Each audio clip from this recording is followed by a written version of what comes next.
পার্টির আমার সকল নেতৃবৃন্দ যে আছে, বিশেষ করে আমার মুখ্যমন্ত্রী মাননীয় হেমন্ত বিশ্ব আমার রাজ্যিক সভাপতি নেতৃত্ব শুভেচ্ছার কারণে আজি যি সন্মান দিয়া হৈছে 1988 পৰা মই পাৰ্টি কৰি আছোঁ। ইমান দিন মানে 30-35 বছৰ মই পাৰ্টিৰ লগত আছোঁ। আমাৰ মাননীয় মুখ্যমন্ত্ৰী মহোদয় বহুত চেষ্টা কৰি আছে অসমক একটা মানে ভাল এটা ৰাজ্য হিচাপে আগবঢ়াই আনিবলৈ। তেওঁৰ যিটো প্ৰচেষ্টা সেই প্ৰচেষ্টাত আমি সহযোগী হ'ম। এতিয়া পিতৃ বয়স হৈছে, কৰি আছে।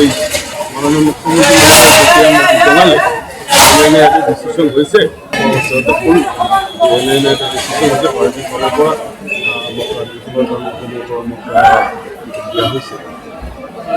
বহুত খুশি হৈছে। পাৰ্টিয়ে আজি মানে এটা কথা বুজাই দিছে যে পাৰ্টিত যোনে মানে চিনচিয়াৰলি কাম কৰিব তাক পাৰ্টিয়ে সন্মান আজি নহ'লে কালি